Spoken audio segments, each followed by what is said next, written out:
Olá pessoal, então continuando agora com o nosso próximo vídeo, a gente vai agora realizar a implementação das classes necessárias, né? E a criação de arquivos que também são necessários aí para a persistência de dados usando o JPA e o Hibernate. Então no vídeo anterior a gente viu, né, uma visão geral sobre o que é o Hibernate, o JPA, vimos como criar o projeto e adicionar as dependências aqui. Agora a gente vai ver os arquivos e classes que a gente precisa criar, então, para realizar a persistência com o JPA e o Hibernate. Então, um primeiro arquivo que a gente vai precisar é um arquivo chamado persistence.xml. Então, a gente vai criar uma pasta aqui, chamada meta.inf.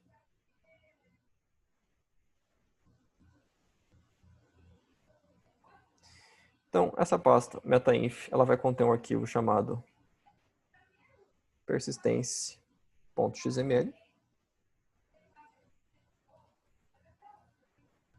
Esse arquivo vai ter as configurações do JPA para realizar a conexão com o banco e, então, para que a gente consiga então utilizar o JPA e o Hibernate, tá? Eu criei já um exemplo aqui, está disponível no GIST, eu vou deixar o link disponível para vocês ali nos comentários do vídeo, tá?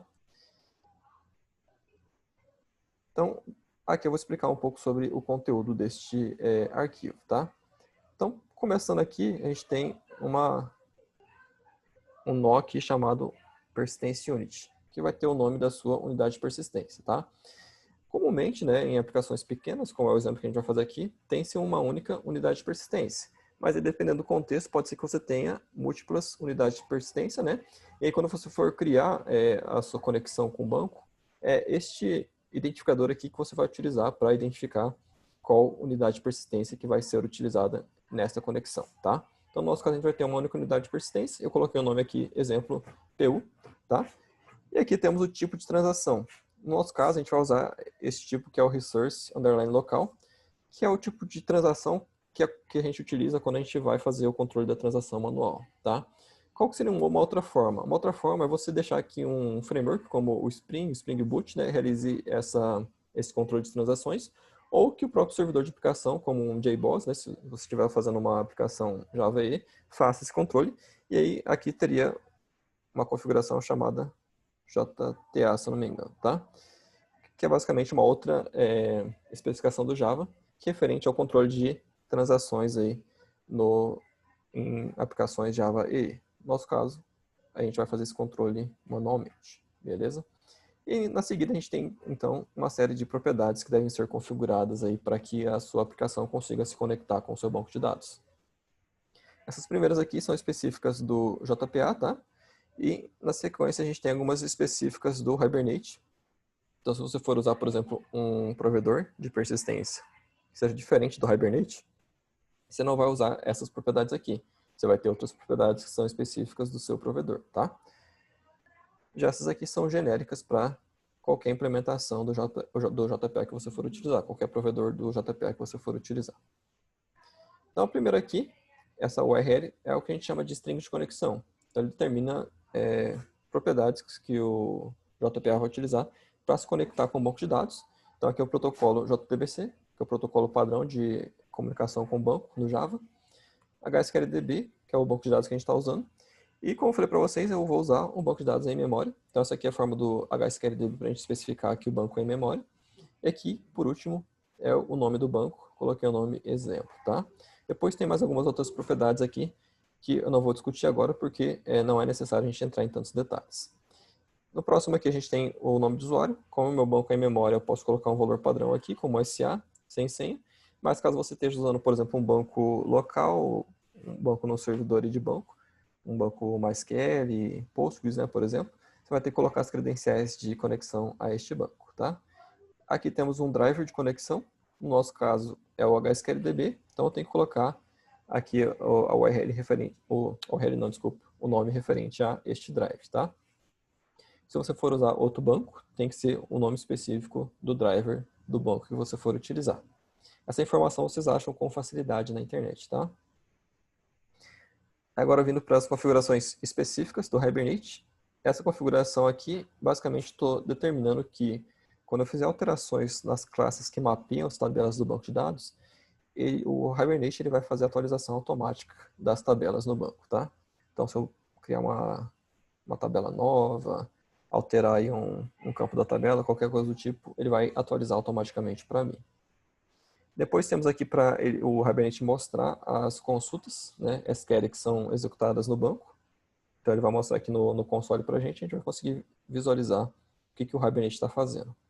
Aqui para ele formatar, para a gente visualizar com mais facilidade. E aqui o dialeto é que tipo de SQL que ele vai usar para fazer a persistência. Isso aqui também tem que ser específico do banco que você está usando, tá? Porque cada banco tem um dialeto SQL um pouco diferente, tá? Então cada banco tem algumas especificidades aí. Então no nosso caso vamos ao dialeto do HSQLDB. Então isso aqui é o básico do arquivo, né, persistência.xml de uma aplicação aí usando JPA e Hibernate. Beleza, tenho o meu persistência.xml. Agora eu posso começar a criar as minhas classes para persistência.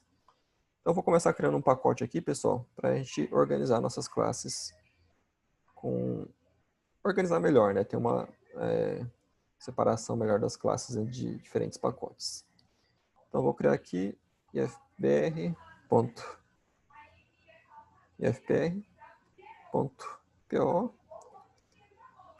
e eu vou colocar o nome aqui infra, que é onde a gente vai colocar uma classe responsável por prover o nosso Entity Manager Factory, tá?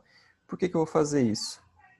Porque o Entity Manager Factory, pessoal, como ele configura toda a conexão com o banco, ele é bem custoso para você criar instâncias dele.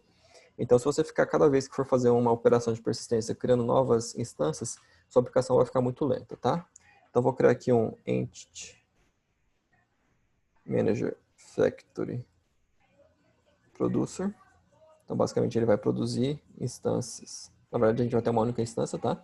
Então, ele vai produzir a instância do Entity Manager Factory. Vou criar essa instância aqui, pessoal, como sendo como se fosse uma constante, tá? Na verdade, eu vou seguir um padrão chamado singleton, onde cria-se apenas uma instância dessa classe, né? E essa instância que a gente vai usar durante todo o ciclo de vida da aplicação.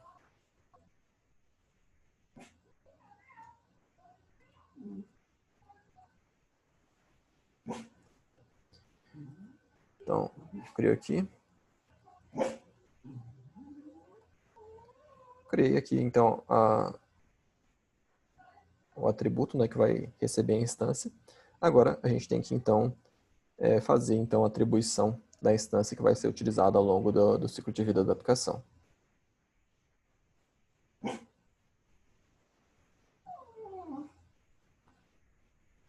Então, a gente vai usar aqui a classe persistência, tá? Usando o método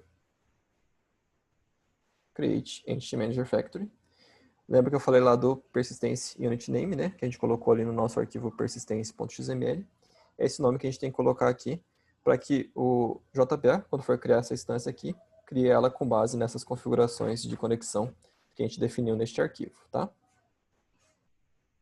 Por isso que é importante que este arquivo esteja aí numa localidade, né? Que esteja acessível do chamado class path da sua aplicação, para que durante a execução da aplicação ele seja encontrado e as configurações sejam lidas, tá? Por isso que a gente criou essa pasta resource como sendo uma pasta de código-fonte também. E agora a gente vai criar um método responsável por retornar a instância do Entity Manager Factory. Lembra que eu falei para vocês que não era bom, né, usar nem atributos, nem métodos estáticos, mas nesse caso aqui a gente vai abrir uma exceção porque a gente vai ter sempre uma única instância. E aí para esse padrão singleton a gente tem que ter então esse método estático para retornar essa instância. Então ele vai retornar uma instância de Entity Manager Factory. Vou colocar o nome dele como Get Entity Manager Factory. Ele vai retornar então nosso EM Factory. É uma coisa para a gente notar, o padrão singleton, né, quando a gente for utilizar ele, geralmente tem que se preocupar com a possibilidade de você ter múltiplas threads, por exemplo, na sua aplicação, né? No nosso caso, como a gente não vai ter, a gente não tem essa preocupação, então a gente vai fazer uma implementação do singleton bem mais simples, tá? Eu vou criar mais um método aqui, que é para quando a gente finalizar na nossa aplicação, a gente chamar ele para que ele feche a conexão com o banco de dados, tá?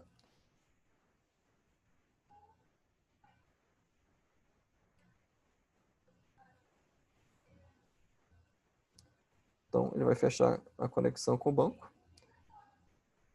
A gente faz um if aqui para ver se ela está aberta, tá? Se ela tiver, a gente vai fechar, tá? É importante notar que depois que você chamar esse método aqui, não tem como fazer mais nada, né, relacionado à persistência na sua aplicação. Então, ele só deve ser chamado quando, de fato, a aplicação estiver sendo encerrada. Beleza?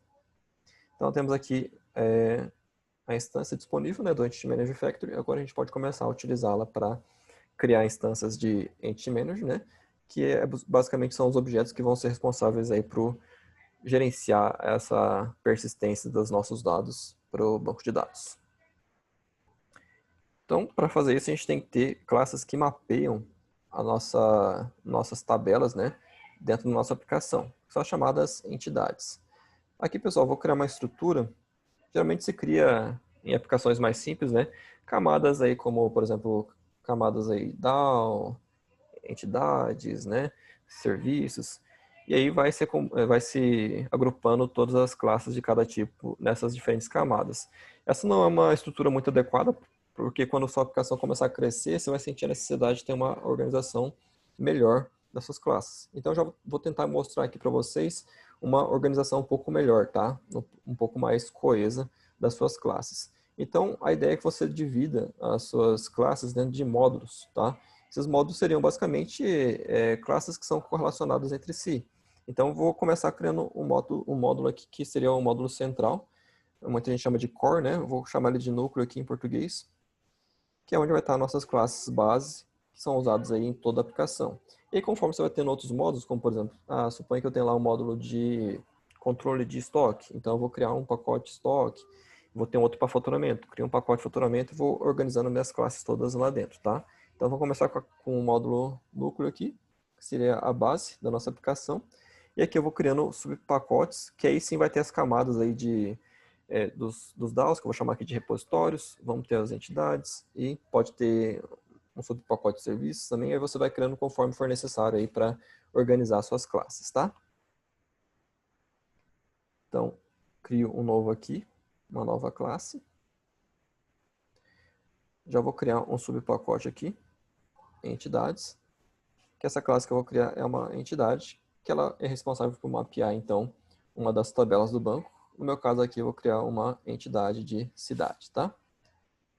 Então, cidade vai ser, então, responsável por mapear a tabela cidade. Para fazer isso, a primeira coisa que a gente tem que fazer é colocar uma chamada anotação entity. As anotações pessoal, desculpa, é tipo uma informação que ela não é executável, tá? Ela não é como um atributo ou um método, que é um código executável, mas essa informação ela vai ser lida seja por código da sua aplicação ou por frameworks que você utiliza para realizar determinadas ações, tá? No nosso caso aqui, a gente está usando o JPA e o Hibernate, e eles vão fazer a leitura dessas anotações aqui para identificar que esta classe é uma entidade, tá? Então, essa anotação, no caso a gente vai usar do javax.persistence, que é a anotação do JPA, tá? E aí a gente vai criar nossos atributos, que seriam, digamos, as colunas da sua tabela. Então, eu vou criar aqui um ID. O ID é bom a gente colocar sempre como long, tá? Porque o int ele é menor que o long. E aí, se você tiver muitos registros, pode ser que extrapole o int, tá? Então, já é bom deixar por padrão aqui um long, para você, digamos, tá preparado para uma quantidade maior de registros. Esse atributo, pessoal, então, a gente tem que colocar duas anotações nele. Anotação @id, que é uma anotação aí para dizer que esse aqui é o identificador desta tabela, da tabela mapeada por essa classe, no caso, tá? E aqui temos o generated value também, que é basicamente para você dizer que o valor desse atributo aqui, ele vai ser gerado pelo provedor de persistência, no nosso caso, o Hibernate, tá? E a gente tem que definir aqui uma estratégia para isso, né, para essa geração. Vamos colocar uma estratégia padrão que é auto, tá? Então, basicamente, o Hibernate vai cuidar da geração dos IDs, né, do incremento dos IDs, conforme você for fazendo aí a criação das suas entidades, tá? Tem outras estratégias, outras formas de trabalhar com isso, tá? Inclusive, você pode ter o ID gerado pelo banco, você pode ter um segundo ID natural, mas a gente não vai entrar em detalhes sobre isso agora, porque são detalhes mais avançados, e eu vou deixar para vocês verem sobre isso mais à frente, né, quando, nesse curso ou em outros cursos, quando vocês tiverem aí com mais experiência com o uso do JPA, tá?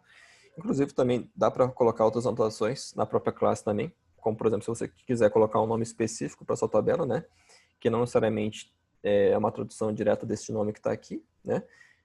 Por exemplo, você tem um nome com underline lá no seu banco, algum outro padrão que se coloca na nomenclatura das tabelas, você pode definir aqui por meio de uma outra anotação, mas não vamos entrar nesse detalhe também agora para não complicar muito, tá? No nosso caso, como é um banco em memória, a gente não precisa ter esse tipo de preocupação.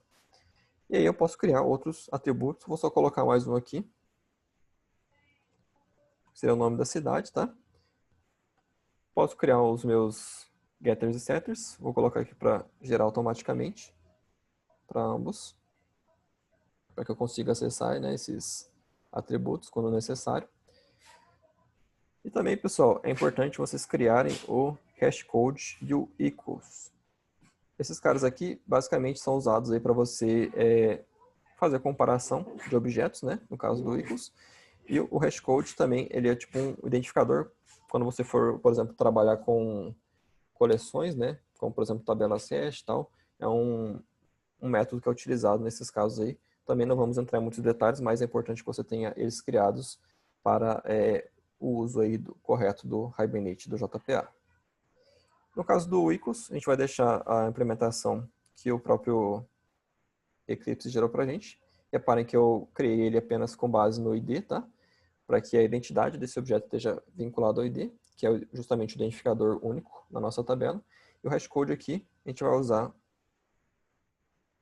o hashcode da classe, que também é a implementação recomendada aí quando a gente só tem o identificador gerado pelo banco, quando a gente não tem, por exemplo, um identificador natural no nosso objeto, tá? Então, a gente vai pegar aqui getClass, hashcode, e é esse hashcode que a gente vai usar aqui, tá? Também é interessante, pessoal, se vocês quiserem criar um toString, que é basicamente, se você der um print no seu objeto, por exemplo, é a informação que vai ser printada. Se você não sobrescrever esse método aqui, ele vai printar o identificador do objeto na memória, que não é uma coisa muito legível para seres humanos. Então é bom você colocar aqui, por exemplo, no meu caso eu vou colocar o nome da cidade, tá? Isso é bom para, por exemplo, se você estiver depurando a sua aplicação, tal, para tentar entender o que está acontecendo, é uma forma de você fazer isso com mais facilidade, tá? Beleza, temos aqui o producer, temos a nossa entidade, agora podemos começar a fazer a persistência, tá? Eu vou criar aqui uma classe app, na raiz aqui das pastas, né, dos pacotes, que é o ponto de entrada da nossa aplicação.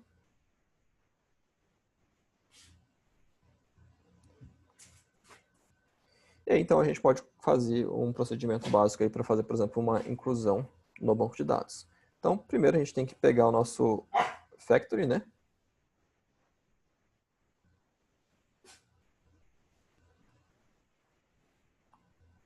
Vamos ao nosso producer, né? Vamos pegar a instância, né? Pego ela, coloco numa variável local.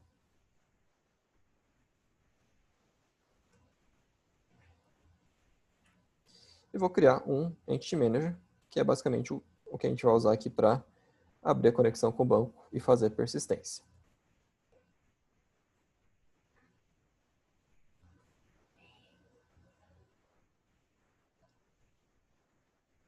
Então aqui, pessoal, se vocês pegarem essa variável, vocês vão ver que tem vários métodos, tá? A gente vai ver um pouquinho sobre alguns deles, sobre como utilizá-los, tá?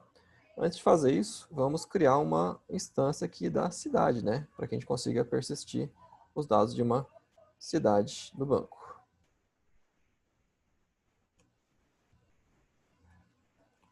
Tem que fazer a importação aqui, né, da classe para que eu consiga utilizar. E aí eu vou setar. No meu caso, temos apenas o nome aqui.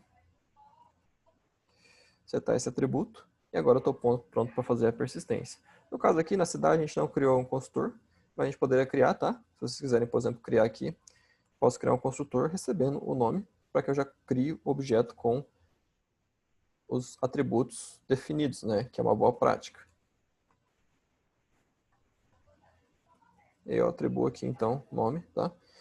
Se você fizer isso, criar um construtor com atributos, com parâmetros, você tem que criar um vazio também, tá? Porque o Hibernate ele exige que tenha um construtor vazio. Então você pode fazer dessa forma aqui. E aí uma prática que eu faço, geralmente colocar a anotação deprecated para que eu saiba e outros programadores que estejam trabalhando nesse projeto saibam também que esse construtor aqui não é para você chamar ele, tá? Somente é para somente para o Hibernate chamar ele quando for necessário. Então ele fica aqui disponível apenas para o framework utilizar. Mas quando eu for criar uma cidade, por exemplo, já crio ela definindo qual que vai ser o nome dela a partir da criação e eu não preciso usar o setter, né? Então isso me dá uma implementação mais, digamos, mais protegida como contra possíveis aí erros de programação. Então posso definir aqui e aí eu não preciso fazer esse set aqui. Agora eu posso chamar o meu Entity Manager. E aqui, pessoal, uma coisa importante, quando a gente for fazer uma operação de persistência, né, como criar um registro novo na tabela ou excluir um registro, a gente tem que abrir uma transação, tá? Então, pego a transação, inicio ela por meio desse comando. E agora a gente vai usar, então, o comando merge para realizar a persistência da nossa cidade, tá? Tem dois métodos que vocês podem usar nesse caso aqui, que é o merge ou o save. Vamos já deixar o merge por padrão aqui, porque dependendo da forma como vocês organizarem as camadas aí da sua aplicação, né? Como a gente vai ver em futuros vídeos, o merge ele consegue lidar melhor com determinadas situações que a gente vai ver um pouquinho mais para frente, tá? Mas se vocês quisessem aqui usar o save também poderia, tá? Então, coloco o merge. E agora é só você fazer um Entity Manager, get transaction, commit para que isso seja então salvo no seu banco de dados. Aqui uma prática importante também, quando você faz o merge, ele retorna uma instância, né, de cidade com o ID atribuído, tá? Então eu posso aqui, por exemplo, atribuir para cidade 1, para que eu tenha então essa instância, além de estar com o ID atribuído, ela vai estar gerenciada pelo Hibernate, tá? Que é uma coisa importante também. E aí, feito isso, eu posso, por exemplo, fazer agora uma busca para ver se de fato esse registro está no meu banco de dados. Então eu posso vir aqui, pego o meu Entity Manager e posso usar, por exemplo, ou uma query para você fazer uma busca, tá?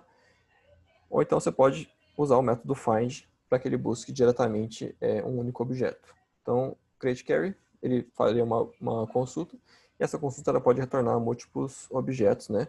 Dependendo aí de quantos registros tiver no seu banco. No caso do find, ele vai retornar um único, usando o identificador único da sua tabela. No nosso caso, é o ID, tá?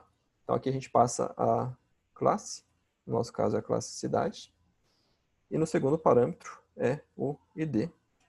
No nosso caso aqui a gente sabe que é o 1, que a gente acabou de incluir um único objeto no banco. Então eu faço find, ele vai me retornar aqui.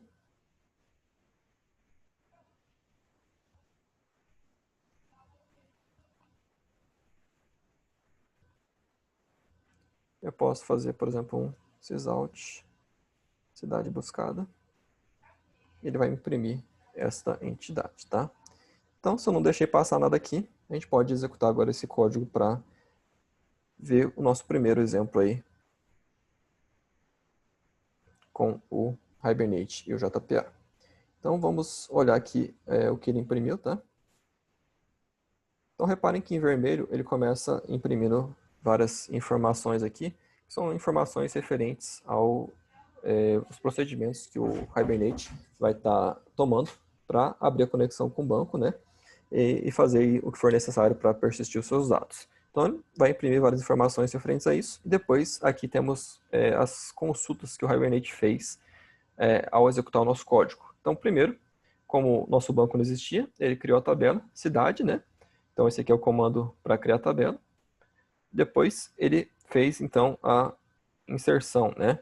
Então, fez um insert, cidade, passando ali o nome que a gente definiu no nosso objeto.